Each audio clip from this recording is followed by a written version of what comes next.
ఓం నమః శివాయ. ఓం నమో నారాయణాయ. కర్మ నరదృష్టి నివారణ కాళభైరవాయ నమో నమః. ఓం గురు అరిష్టేతు సంప్రాప్తే గురు పూజాంచ కారయేత్. గురుధ్యానం ప్రవక్ష్యామి.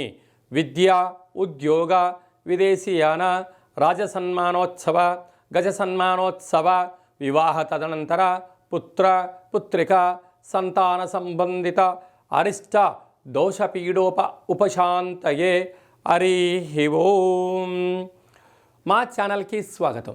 చూస్తున్న వీక్షకులకు ప్రేక్షకులకు ప్రియ కాళభైరవ భగవద్బంధులకి స్వాగతం పలుకుతూ మమ్మల్ని ఎంతగానో ఆదరిస్తూ ఉండబడినటువంటి ప్రియ సోదర సోదరీమణులకు, సనాతన ధర్మ సంరక్షకులకు, జ్యోతిష్ అభిమానులకు, పుష్కర స్నానం చేసేటువంటి ఆధ్యాత్మిక భగవద్బంధువులకి, అంటే 12 ఏళ్ళకు ఒకసారి మనకు పుష్కరాలు వస్తూ ఉంటాయి.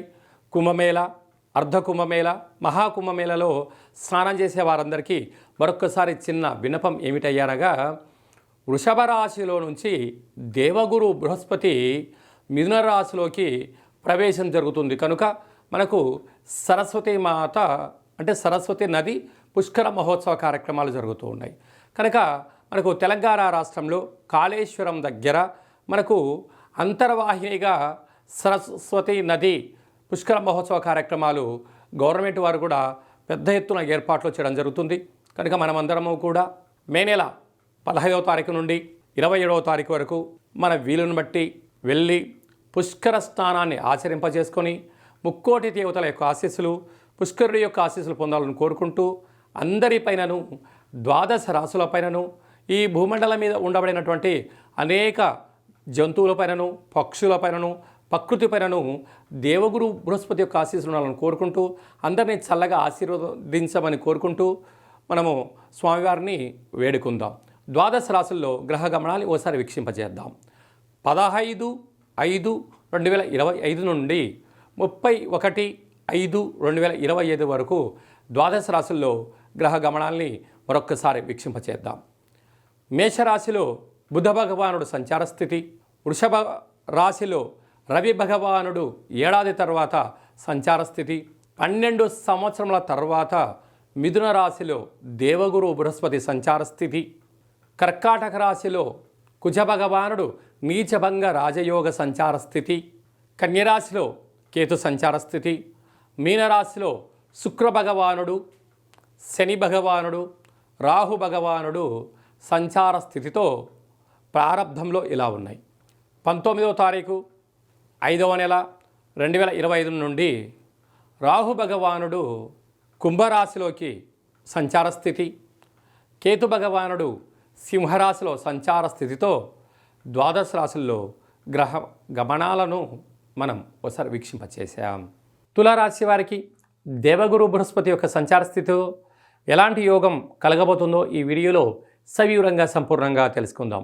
తులారాశిలో ఏ నక్షత్రాలు వస్తాయనగా, చిత్తా నక్షత్రంలోని 3వ పాదం, 4వ పాదం, స్వాతి నక్షత్రంలోని 4 పాదాలు, విశాఖ నక్షత్రంలోని 1, 2, 3 పాదాలను కలిపితే తులారాశి. రాశాధిపతి శుక్ర భగవానుడు. వీరికి 6వ స్థానంలో త్రిగ్రహ సంచార స్థితి ఉండడం వల్ల రుణ సమస్య, రోగ సమస్య, శత్రు సమస్య, కంటి సమస్య, అనారోగ్యము, వెన్నెముక, నరాల బలహీనత అధికమవ్వడం, నిద్రలేని రాత్రులు గడపడం జరుగుతుంటుంది. వీటిని మనోధైర్యం చేత ఎదుర్కోవడం, సూర్య నమస్కారాలు చేసుకోవడం, కుక్కకు పక్షులకు అన్నదానం చేయడం వలన ఆటోమేటిక్గా అనేక రకాల సమస్యలు తొలగిపోతాయని చెప్పి గమనించాలి. సప్తమంలో బుధ సంచార స్థితి ఉండడం వల్ల మీ బుద్ధి, మీ సత్ప్రవర్తన, మీ జ్ఞానమే మిమ్మల్ని ప్రమోషన్స్ తీసుకొచ్చే అవకాశాలు చాలా అధికంగా ఉన్నాయి. అష్టమంలో ఏడాది తర్వాత రవి సంచార స్థితి ఉండడం వలన అనారోగ్యము, వైద్య సేవనము, హాస్పిటల్స్, సర్జరీసు, వాహన ప్రమాదాలు పొంచి ఉన్నాయి. తస్మాత్ జాగ్రత్త. అష్టమి తిథి ఎందున, అమావాస్య తిథి ఎందున దూరావాయు జల ప్రయాణాలు పెట్టుకోవద్దు. గృహంలో కుష్మాణ దీపాన్ని పెట్టండి. గ్రహదోషాన్ని తొలగించుకోండి. అలాగనే విశేషంగా భాగ్యస్థానంలో 12 సంవత్సరాల తర్వాత దేవగురు బృహస్పతి సంచారం చేయడం వల్ల ప్రేమికులకు మంచి కాలం, వివాహం కావాలనుకున్న వారికి యోగదాయకం, వివాహమైన దంపతులు ఆధ్యాత్మిక ప్రయాణాలు, తీర్థయాత్రలు, 12 జ్యోతిర్లింగేశ్వర దర్శనాలు కలిగించే పరిస్థితి ఉంటుంది. ఇలాంటి కాల సమయంలో స్వామివారికి అంటే పుష్కర స్నానం చేయడం, పసుపును నీటిలో వదిలిపెట్టడం, పసుపు రంగు వస్త్రాలను దానం చేయడం, పెసరపప్పుతో కూడుకున్నటువంటి ఆహారంతో అలాగే శనగపప్పుతో కూడుకున్న ఆహారాన్ని దానం చేయడం వలన పుత్ర, పుత్రిక, సంతాన యోగము, విద్య, ఉద్యోగ, విదేశీయాన, రాజయోగ, గజ సన్మాన, రాజసన్మానోత్సవాలన్నీను కూడా తులారాశి వారి సొంతం కాబోతున్నాయి. అలాగనే రాజ్యస్థానంలో కుజభగవానుడు ఉండడం వలన స్థిరాస్తులు, చరాస్తులు, వాహనాలు, బంగారు ఆభరణాలు, షేర్లు, క్రయ విక్రయ కార్యక్రమాలలో తొందరపాటు నిర్ణయానికి ఇది సరైన సమయం కాదు. వ్యయంలో కేతు సంచార స్థితి ఉండడం వలన చిన్న చిన్న విషయాలకు ఆందోళన చెందవద్దు.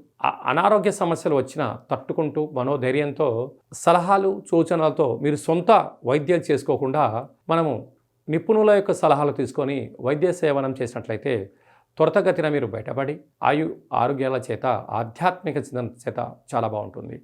అలాగనే సాఫ్ట్వేర్ ఉద్యోగస్తులు, హార్డ్వేర్ ఉద్యోగస్తులు, వ్యవసాయ సోదరీమణులు, గృహ భవన నిర్మాణ కార్యక్రమం చేసేవారు, మార్కెటింగ్ రంగంలో ఉండబడిన వారు, సినిమా రంగాల్లో ఉండబడిన వారందరికీ గురు యోగ్యత, స్నానము, పుష్కర స్నానం అవసరం అని చెప్పి కూడా గుర్తుపెట్టుకోగలగాలి.